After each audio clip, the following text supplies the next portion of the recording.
가장 큰 정부가 가장 자유로운 시민을 만날 때. 이원재, 랩 2050 대표.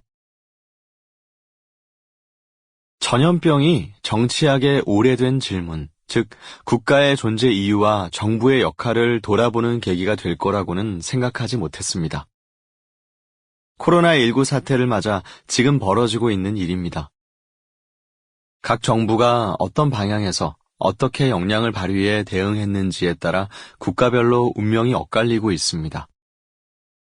똑같은 전염병이지만 사망자 등 피해 정도는 하늘과 땅 차이만큼이나 벌어졌습니다.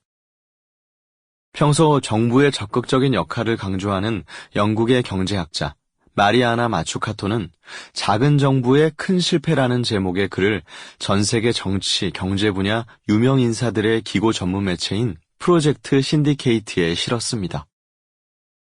기고문에서 마추카토는 사명을 우선하는 정부가 효율성을 우선하는 작은 정부보다 코로나 위기에 잘 대처한 것이 우연이 아니라고 주장했습니다.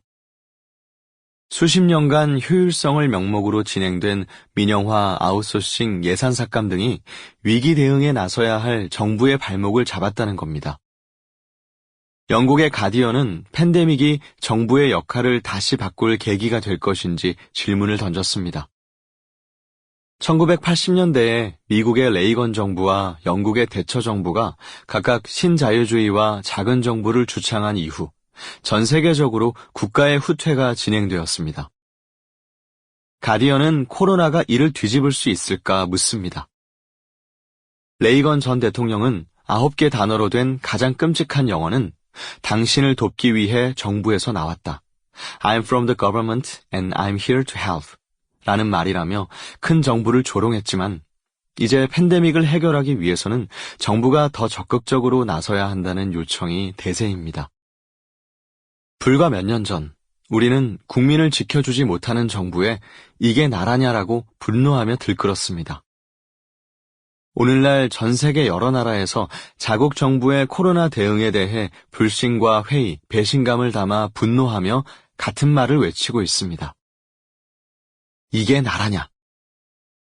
이회 메디치 포럼을 기획하는 첫 회의에서 국가란 무엇인가라는 질문의 무게가 달라진 것에 모두 공감할 수밖에 없었죠. 국가의 존재 이유와 정부의 역할에 대한 답을 줄 수 있는 이로 경제평론가 이원재 랩 2050 대표를 떠올렸습니다. 그는 2017년 초에 이현재 전 경제부총리와 함께 대담을 나누고 국가가 할 일은 무엇인가라는 책을 출간한 바 있습니다.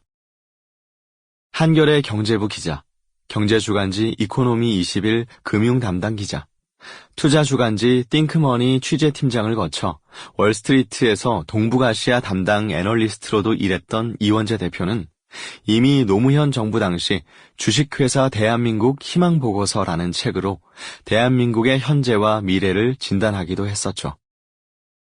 이원재 대표는 이후 한겨레 경제연구소 소장, 희망제작소 소장을 거쳐 비영리 민간연구소이자 싱크탱크 랩 2050을 만들어 활동하고 있습니다.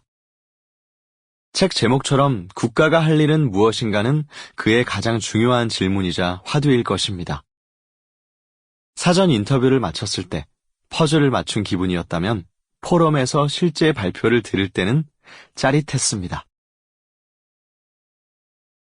잘 사는 나라가 잘 사는 나라가 아닌 것 같을 때. 국가란 무엇인가? 거창한 질문이기는 합니다. 그런데 코로나 이후 새삼 국가에 대한 질문이 절실합니다. 초강대국 미국의 우왕좌왕을 보면서 이게 도대체 뭔가 싶은 생각도 들고요. 국가라고 하면 흔히 조지 오웰의 1984에 나오는 빅브라더 같은 걸 떠올리는 분들이 많습니다.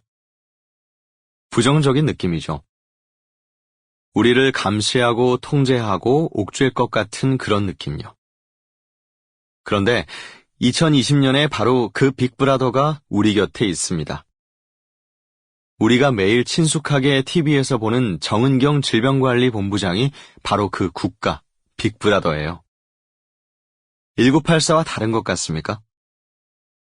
하지만 본질은 똑같습니다.